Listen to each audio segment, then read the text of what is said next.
Donc, de la route Saint-Louis-Richard-Toll-Rosso sur financement Union européenne avec un montant de 28,9 milliards. Les travaux ont été réalisés par l'entreprise CSE et dans le cadre donc, du 11e FED financé par l'Union européenne, comme je l'ai dit tantôt. Donc, les travaux ont concerné donc, les tronçons suivants. Il y a le pont Fedel donc jusqu'à Richard-Toll, y compris la bretelle de Rosso. Il y a la route de Gandiol, il y a la corniche. Au niveau de Saint-Louis, on peut noter la corniche, la digue-route, l'avenue Général de Gaulle et la pénétrante sud, donc depuis la digue-route, le carrefour de Gandiol, donc jusqu'au pont Fedel. Mais il faut ajouter à cela donc, le volet piste, parce qu'il y a eu des pistes connexes, à savoir Colonna-Nitte et Richard-Toll de Moban pour un total de 67 km pour un montant de 2,9 milliards. Déjà, dans un premier temps, donc, la route Saint-Louis-Richard-Toll fait partie des corridors, parce que ça nous permet donc de rallier le Mali ou bien la Mauritanie.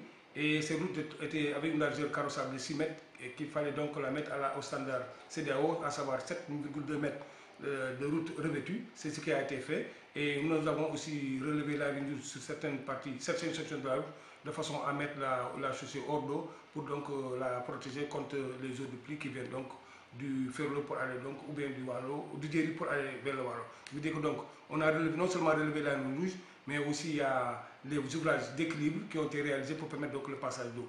Perspective, parce que comme vous le savez, nous sommes actuellement en train d'exécuter la route Richard-Toll-Ndioum dans le cadre du MCA. Il y a le pont de Ndioum aussi, mais il faut retenir aussi qu'il y a d'autres travaux qui sont en cours, à savoir le pont de la Géole pour 3 milliards. Il y a aussi le pont de Alouar pour 2 milliards et quelques. Tous ces travaux donc, ont démarré avec l'entreprise Enanchine sous la supervision du bureau SIRA. Mais il faut voir aussi que de Ndioum à Bakel, nous avons donc ciblé beaucoup de bailleurs de fonds. Et le fonds d'Abu Dhabi s'est intéressé sur la RN2.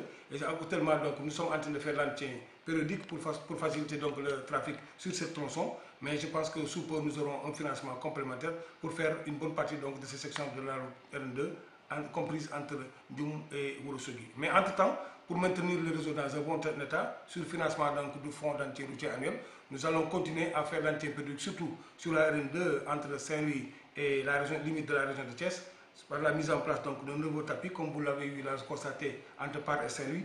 Tout a été revêtu avec la signalisation qui est, et je pense que comme ça, nous allons rattraper une bonne partie des eaux qui étaient dans un état de dégradation un peu avancé. Mais il faut aussi ne pas oublier le volet piste, parce que nous allons démarrer les pistes des désenclavement. Aujourd'hui, nous avons donc un marché avec l'entreprise Sotacom pour Pétengouille et Saldé jusqu'à Cascas. Nous allons régler dans un premier temps Pétengouille avec donc le relèvement de la ligne rouge et la construction d'ouvrages supplémentaires. Pour Cascas-Ndioum, comme c'est des grands travaux qu'il faut faire, surtout des grands ouvrages, nous sommes à la recherche de financement de montant qui va tourner autour de milliards pour réaliser l'ensemble des ouvrages qui vont se situer entre Ndioum, entre Pété, donc Ngouy, Saldé, Cascas, pour retourner sur la RN2 à hauteur de Mbirindjabé. Je pense que la construction des ouvrages nous permettra donc de désenclaver de façon définitive l'île Amorphie.